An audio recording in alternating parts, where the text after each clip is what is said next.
Assalamualaikum warahmatullahi ta'ala wabarakatuh. Bismillahirrahmanirrahim. Alhamdulillahi rabbil alamin. Wassalatu wassalamu ala sayyidina Muhammadin wa ala alihi wa sahbihi wa man tabi'ahum ila yaumiddin. Amma ba'du. Para pemirsa yang saya hormati, dalam sebuah hadis yang diriwayatkan oleh Imam At-Tirmidzi, Rasulullah sallallahu alaihi wasallam menyampaikan 3 pesan yang sangat penting berkaitan dengan cara bagaimana kita menciptakan hubungan yang baik dengan Allah, hubungan yang baik dengan diri sendiri, dan bagaimana menciptakan hubungan yang baik dengan orang lain. Beliau bersabda, ittaqillaha haitsuma kunta wa atbi'is sayyi'atal hasanata tamhuha wa khaliqin nasa bi khuluqin hasanin. Dalam hadis ini ada 3 pesan penting yang disampaikan oleh Rasulullah. Yang pertama adalah pesan bagaimana kita menciptakan hubungan baik dengan Allah. Beliau bersabda, ittaqillaha haitsuma kunta. Bertakwalah kamu kepada Allah dimanapun kamu berada. Bertakwa kepada Allah artinya menjalankan segala perintahnya dan menjauhi segala larangannya, disertai dengan rasa takut kepada Allah dan disertai dengan keikhlasan, ketulusan kepada Allah Subhanahu wa ta'ala. Karena itu, orang yang menjalankan perintah tetapi tidak disertai dengan keikhlasan, tidak disertai dengan ketulusan, ini belum bisa disebut dengan takwa. Karenanya di dalam ayat yang lain Allah mengatakan, la yanalallaha luhumuha wala dima'uha walakin yanaluhu taqwa minkum. Dalam ayat ini kata takwa dipakai untuk menunjuk kepada makna ikhlas. Terbukti Imam An-Nawawi di dalam Riyadhus Shalihin memasukkan ayat ini, ayat la yanalallaha luhumuha wala dima'uha ini, ke dalam bab ikhlas. Ini menunjukkan bahwa takwa itu bukan hanya sekedar amalan zahir, tetapi juga harus disertai dengan keikhlasan di dalam hati. Maka orang yang menjalankan perintah tapi tidak disertai dengan ketulusan dan keikhlasan, itu tidak bisa masuk di dalam kategori takwa. Bahkan Imam Asy-Syatibi mengatakan di dalam Al-Muwafaqat, innal akhidha bil masyru' min haitsu lam yaqsid bihi syari' dzalikal qasda akhidun bi ghairil masyru'i haqiqatan. Orang yang menjalankan syariat, menjalankan perintah syariat tidak sesuai dengan tujuan disyariatkannya sesuatu itu, maka orang itu tidak bisa disebut melaksanakan perintah syariat. Itu kata Imam Asy-Syatibi di dalam Al-Muwafaqat. Karena itu banyak para sahabat-sahabat itu begitu memperhatikan amalnya itu agar jangan sampai tercampur dengan tujuan-tujuan yang lain. Makanya diceritakan oleh Imam Al-Qalyubi di dalam An-Nawadir bahwa dalam satu peperangan Sayyidina Ali berduel, bertanding dengan salah satu orang kafir. Ketika sudah kalah yang orang kafir ini, dia meludah ke wajahnya Sayyidina Ali. Akhirnya Sayyidina Ali padahal sudah bisa untuk membunuh, itu beliau nggak jadi untuk membunuh. Lalu kemudian ditanya oleh sahabat yang lain, ya Ali, tadi Anda sudah hampir bisa untuk membunuh kepada orang itu, tetapi kenapa Anda tidak jadi untuk membunuh?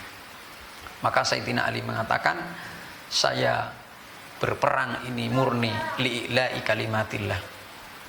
Tapi ketika hampir saja saya membunuh dia, dia meludahi saya dan saya timbul rasa marah dalam hati sehingga saya khawatir membunuh dia bukan karena Allah tetapi karena rasa marah yang ada di dalam hati saya.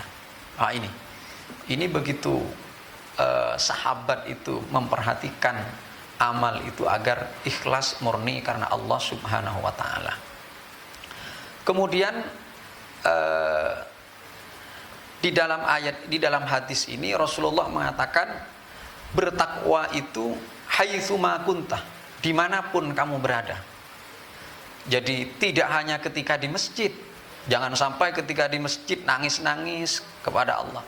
Tapi ketika di pasar berjual beli sudah berkaitan dengan urusan dunia, perintah Allah tidak diperhatikan, riba dilakukan, kemudian khianat, kemudian tidak jujur misalnya, jangan sampai.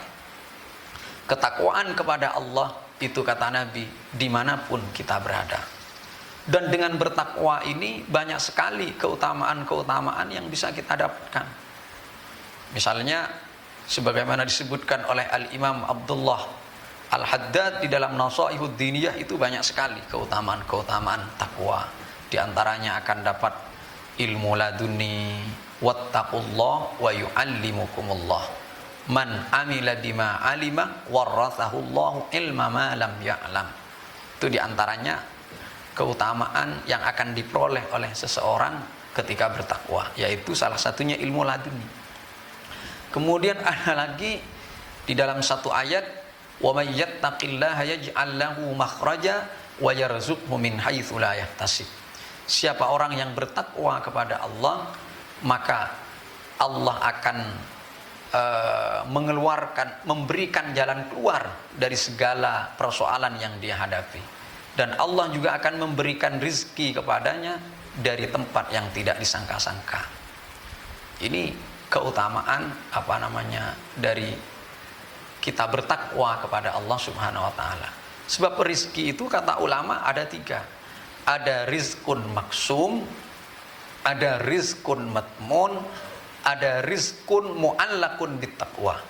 Rizkun maksum itu yang disebut dalam hadisnya Ibnu Mas'ud itu, yang orang nanti sejak di dalam kandungan itu sudah ditulis rizkinya. Nah, ini bisa halal bisa tidak kalau rizkun maksum.